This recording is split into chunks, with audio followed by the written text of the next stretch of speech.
21শে August 2024। একদিকে মৌসুমী জলবায়ুর পরিবর্তনের কারণে টানা ভারী বৃষ্টিপাত, পাহাড়ি ঢলের পানি, এর সাথে ভারতের ত্রিপুরা রাজ্যের ডুম্বুর ড্যামের পানি ছেড়ে দিলে বাংলাদেশের ফেনী, নোয়াখালী, কুমিল্লা সহ অন্তত 10 জেলায় স্মরণকালের সবচেয়ে ভয়াবহ বন্যার সৃষ্টি হয়। 50 লাখেরও বেশি মানুষ পানিবন্দী হয়ে দুর্বিষহ বিচ্ছিন্ন মানবেতর জীবন যাপন করেছে। কত মানুষ মারা গেছে, বন্যার পানিতে ভেসে গেছে।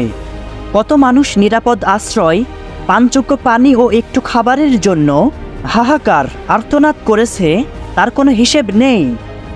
আর যখনই আমরা লক্ষ কোটি বাংলাদেশি বাঙালি বিভিন্ন নিউজ চ্যানেল এবং সোশ্যাল মিডিয়াগুলোতে এই বন্যার ভয়াবহ করুণ দৃশ্য দেখেছি, তখনই আমাদের হৃদয়ে রক্তক্ষরণ হয়েছে। এখন বাংলাদেশের প্রতিটি মানুষ ভয়াবহ বন্যা থেকে বাঁচতে চায়। বাংলাদেশে ভয়াবহ বন্যা কেন হয়, সেজন্য বন্যা থেকে বাঁচতে বাংলাদেশ কি করবে, বা ভবিষ্যতে বন্যা মোকাবেলায় বাংলাদেশের কি পদক্ষেপ গ্রহণ করা উচিত, আজকের ভিডিওতে সে সম্পর্কে কিছু গুরুত্বপূর্ণ তথ্য জানতে পারবেন। সেজন্য অবশ্যই ভিডিওটি শেষ পর্যন্ত দেখুন।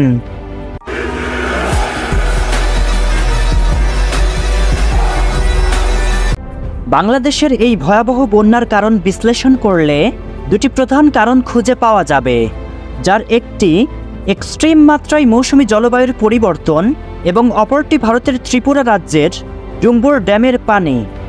সাধারণত বাংলাদেশ এবং তৎসংলগ্ন অঞ্চলে মৌসুমী জলবায়ুর কারণে জুলাই এবং আগস্টে বৃষ্টি হয়, কিন্তু গত 17 এবং 18 আগস্টে মৌসুমী জলবায়ুর পরিবর্তনের সাথে সাথে বঙ্গোপসাগরে উৎপন্ন লো প্রেশারও যুক্ত হয় এবং তা গতিপথ পরিবর্তন করে বাংলাদেশের দক্ষিণ পূর্বাঞ্চলের ফেনী, কুমিল্লা, নোয়াখালী সহ কয়েকটি জেলায় এবং ভারতের ত্রিপুরা রাজ্যে 19, 20 এবং 21শে আগস্টে স্বাভাবিক মাত্রার চেয়েও বহুগুণ বেশি মাত্রায় টানা ভারী বৃষ্টিপাত হয়।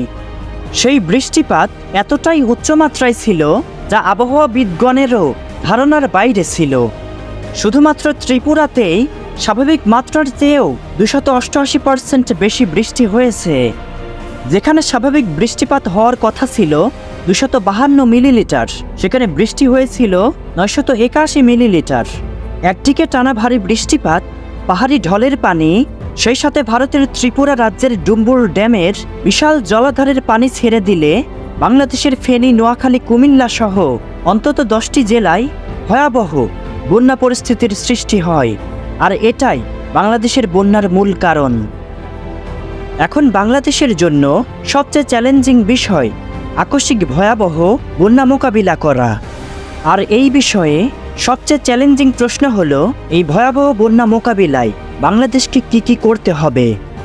বাংলাদেশকে আকস্মিক ভয়াবহ বন্যা থেকে বাঁচাতে হলে দুটি প্রধান কাজ করা খুবই গুরুত্বপূর্ণ।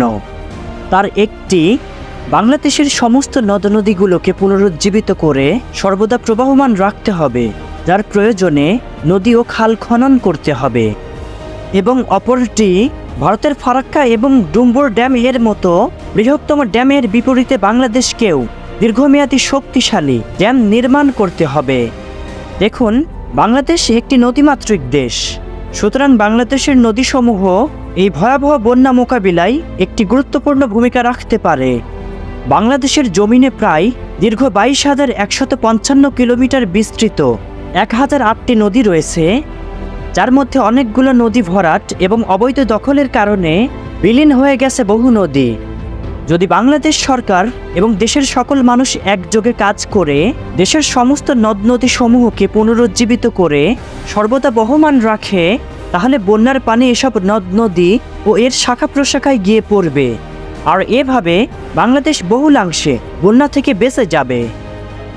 আবার অনেক দেশপ্রেমী বাংলাদেশিরা বিভিন্ন সোশ্যাল মিডিয়াগুলোতে পোস্ট করছে, ভারতের ফারাক্কা বাঁধের 40 কিলোমিটার দূরে 7500 মিটার উঁচু বাংলাদেশে আরেকটি ফারাক্কা বাঁধ নির্মাণ করার সময় এসে গেছে। হ্যাঁ, বলতেই হবে, এটাও বাংলাদেশের ভয়াবহ বন্যা মোকাবেলায় একটি গুরুত্বপূর্ণ মাধ্যম হতে পারে।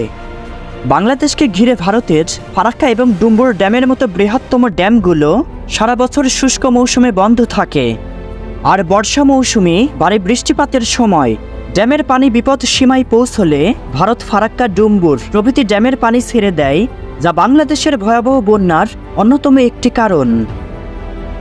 এই ভিডিওতে বাংলাদেশের আকস্মিক ভয়াবহ বন্যা মোকাবিলায় নদী ও খাল খনন, দেশের সমস্ত মৃত নদীগুলোকে পুনরুজ্জীবিত করে সর্বদা প্রবাহমান রাখা এবং ভারতের ডুম্বুর, ফারাক্কা প্রভৃতি বৃহত্তম ড্যামের বিপরীতে বাংলাদেশেও ড্যাম নির্মাণের কথা কেন বলা হয়েছে সেটা একটু খোলাসা করে বলি। দেখুন, ভারত হচ্ছে উজানের দেশ এবং বাংলাদেশ হচ্ছে ভাটির দেশ, আর উভয় দেশের মধ্য দিয়ে অভিন্ন প্রায় 54টি নদীর পানি প্রবাহিত হয়।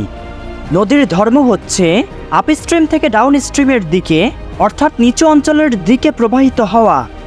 যেহেতু বাংলাদেশ চারিদিক থেকে ভারত দ্বারা বেষ্টিত, সেই হিসেবে ভারত ড্যাম খুলে দিলে ভারতের উজানে ভারী বৃষ্টিপাত এবং পাহাড়ি ঢলের পানি ভাটি অঞ্চল বাংলাদেশের দিকে আসবেই।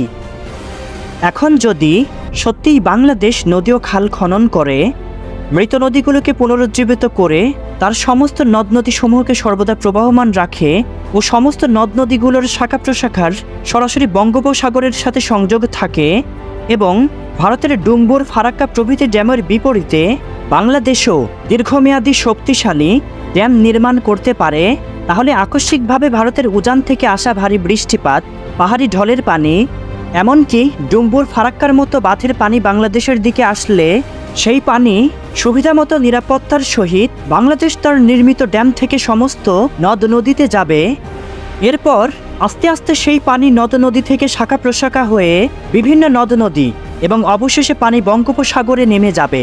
তখন দেশে এত ভয়াবহ বন্যা পরিস্থিতির সৃষ্টি হবে না, আর এটা বাংলাদেশের ভয়াবহ বন্যা পরিস্থিতির মোকাবেলায় একটি গুরুত্বপূর্ণ মাধ্যম হবে।